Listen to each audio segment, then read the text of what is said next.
I used to be an avid cyclist, did Liège Bastogne Liège, but nothing but junk miles in 2012, but have since lost all cycling strength and gained about 90 pounds. I bought a trainer and got a TrainerRoad subscription late last year, and I'm slowly getting back into it because of some cycling and triathlon-related goals I've had on my bucket list for years.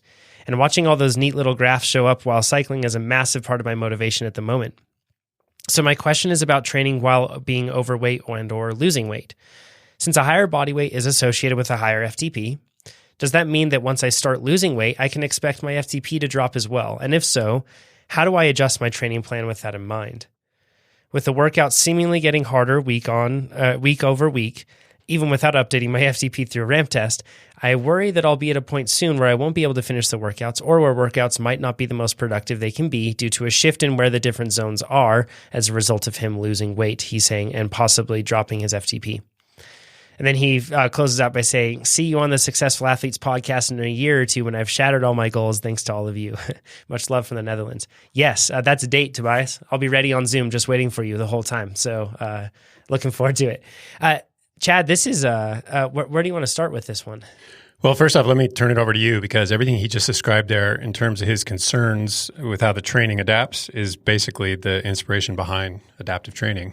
Yeah. I mean, if you get to that point where you feel like, oh, I'm worried that the workouts are going to get too hard, you don't have to worry about that anymore. It's all adjusted for you. If you worry that the workouts are going to get too easy, you don't have to worry about that. It's going to adjust to you. In fact, just this week, I think adaptive training picked up on the scent that I was maybe sandbagging a bit. I think I've set my FTP a little bit too low, and it was like, hey, you're getting some serious adaptations, bud. Like, all the way through for the rest of until Cape Epic, I had a lot of adaptations that it ended up shifting because of some big workouts that I've been doing. So it always makes sure that you get in the right workout at the right time. So in this case, Tobias, you don't have to worry about the workouts getting too hard or too easy, but that root question of a higher FTP being correlated with higher weight and vice versa. Chad, what do you think on that? Mm-hmm. Yeah, so that's a valid concern, because I think too often we associate a big body with high work capability. Mm-hmm. And that's the case depending on the type of tissue we're talking about. So a higher lean weight is, I think, more what you're describing, and that's basically equates to more muscle mass. That's what's associated with higher FTPs. And even within that, a specific lean weight is what we're looking at. So we're not looking for a bodybuilder and expecting he or she to crank out 400 watt FTP. We're looking for essentially big legs. I mean, that's really what it comes down to. So we're looking for the muscles that drive the pedal stroke. And if you look at examples of that on the world teams, you got Philip Ogana at 82 kilograms, which is 181 pounds. And yeah, in terms of normal human beings, that's just not that big. But in terms of cycling, that's very big. Stefan Kung, another guy, he's a big fella. He does not cut a small hole in the wind, but it turns out a lot of watts, and therefore wins high-level time trials, very, very key time trials. And then at the high end of the spectrum, or the far end of the spectrum, is Max Valscheid at 90 kg. That's 198 pounds. That's a big guy, and he hangs in there, and he climbs reasonably well, based on what you might expect, but rolls like nobody's business because he's got a lot of watts. He's got a lot of power coming out of very big, strong legs. Like the rest of his body, though, there's not a heck of a lot of mass that isn't working to move that bike forward. So ideally, this lean mass is the weight that won't decrease much or at all as you go through your training. Decreases in fat mass, however, are almost always going to positively affect your watts per kg. Losing fat seldom, if ever, is going to take your threshold down along with it. It just doesn't work that way. That's mass that isn't doing anything for you. Yes, it's a fuel store, but we've got plenty of that. Regardless of how lean you are, there's plenty on board. So, Tobias, my recommendation for you and anyone in a similar situation, a lot of us are, is to measure your body composition. Don't just look at body weight, because body weight's not going to tell you much at all. It's really not. I mean, changes in water weight alone can lead you down daily difficulties or just lift you up, even though nothing really changed, nothing meaningful anyway. So in doing so, watch your body composition. Get one of those Tanita scales that we've talked about many times or something similar, and do your best to maintain your muscle mass, especially relevant muscle mass. And I say relevant because you have to decide, and this will definitely dovetail into our discussion on cross-training, but what's relevant to you? pro level cyclists, yep, all they want are the muscles that move the bike. Everyone else, well, we're a little more comprehensive than that. Additionally, be patient with your rate of fat loss. And this is a touchy subject because the science is kind of mixed on, do I lose it super gradually over time? And gives me a better shot at maintaining that weight loss or really fat loss, what we're talking about here. Or do I do it rapidly, boost my motivation, and then stay on top of it? And I linked to a couple articles that cover both sides of that argument. And then ideally, we're looking at weight loss, and again, it's really fat loss alongside increasing power outputs. So if you're training through all of this, you should be seeing your numbers go up. I don't care what your weight, your watts per kilogram are. We want to see those watts go up, up, up. FTP rises, your 3-minute power, your 14-minute, 16-second power. All of these things come up over time, especially those that are relevant to the type of riding you want to do, the type of areas where you want to be strong. And then on the other side of that, when you have loss of weight and it's coupled with loss of sustainable power, and this has to happen on a consistent basis because we all have bad days. We even have bad weeks where you yield those low quality workouts. But if those are becoming part and parcel with your day in, day out, that's a big red flag. Excuse me. That's an indication of a really important imbalance somewhere between your training, recovery, and nutrition. And those are really the three pillars in this instance. Either you're training too much relative to your recovery, you're not nourishing enough relative to your training, but something in there is out of whack and it needs to be addressed. Simply because probably from a health perspective, certainly, and then from a performance perspective, obviously. Yeah. So this brings up something that I have a theory, zero science to back this up, but a theory that with bulking and cutting, so because kind of similar along these lines in the sense of like, for bulking, for the people that don't know, it's usually take in an excess of calories, and you do that habitually, coupling it with more training to basically allow yourself to add more lean mass. In the bodybuilding world, that's really the goal. So you'll see people go into build phases and cut phases.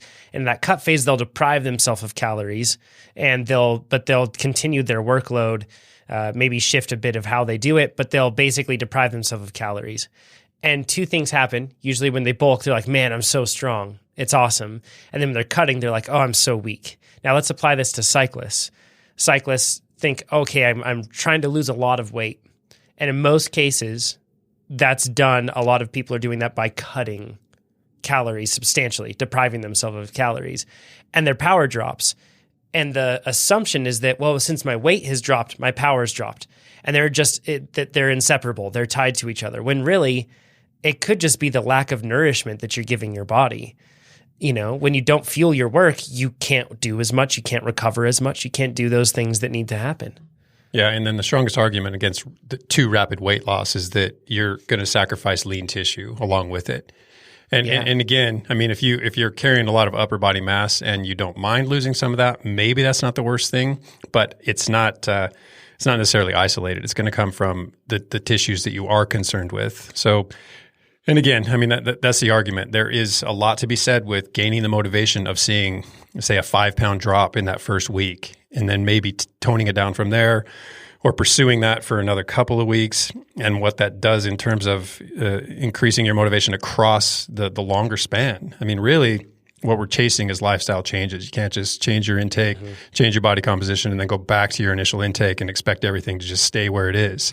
It's going to go back to where you were, and with the rebound effect, it's probably going to be worse than it was that last time around. So this is becoming a bigger discussion than I wanted, but this is lifestyle alteration. You're gradually changing things that you can sustain, so that you can hold the body composition and performance level, hopefully, with sustainable changes, stuff that you can live with for the rest of your life. Ivy, you've mentioned that over the past year and even before that you've struggled with nourishment balance, right? With nourishing yourself enough. And we always ebb and flow with that. But when you are nourishing yourself properly, what changes did you notice, whether it was just off the bike or on the bike, both of them? Oh my gosh.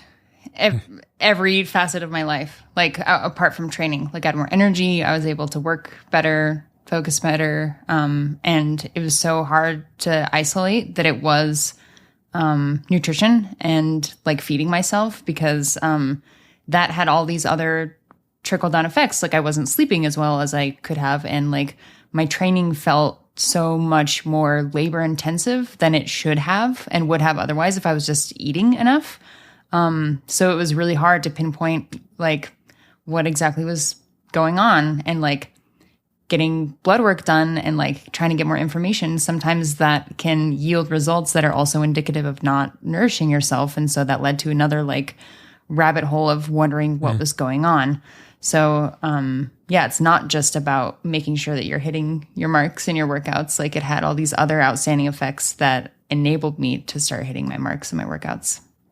Yeah. There's so many, and like you said, all of those things that were kind of acting as layers that you had to work through, all of those things now improve as well once you start nourishing yourself well. It's super tough to trace it back to the root cause. I mean, you see all these symptomatic manifestations and you chase each one of those, just like you said, Ivy, and it steers you in the wrong direction. I mean, you're addressing an issue, but it's not the underlying issue. Mm-hmm. And the underlying issue is so obvious that I think it's easy to overlook. We're just not getting enough nourishment relative to the amazing amount of work we're asking of our bodies. And there's something to be said when people have to lose, if it's a health concern, when we're talking about going from obesity back to a healthy weight, that, it's kind of like what is more unhealthy, and I can sympathize with somebody making the decision there to cut back on calories more than somebody else would, because they're trying to get out of that unhealthy space that they're in. So there's no judgment, right? I want to make that clear. Like there's no judgment here. Everybody's going to be in a different spot with that. And to achieve health and balance might look very different for somebody compared to another person. But the one thing I think the principle that we can agree on is that nourishment is important. It's key. It's crucial to making sure that our bodies are working well on the bike, but also in every other aspect of our life. And in this case, Tobias, just bringing it back to what Chad was saying, lean mass is the main concern when you're talking about weight being correlated with your ability to put out power. What matters is the lean mass that you have. So make sure you're nourishing amidst this transformation that you're undergoing, and make sure that you're doing so adequately to drive the training that you're doing. And that's how you'll lose weight and gain power at the same time. So we should link Jesse's articles for the trillionth time as well. Mm-hmm. Yes. Agreed, Ivy. If you like this video, make sure you give us a thumbs up. If you didn't like this video, you can give it a thumbs down, but let us know what you would have done differently in the comments below. If you want to see more of these videos, make sure you subscribe to our YouTube channel. And if you want to become a faster cyclist, check out TrainerRoad.com. Do it.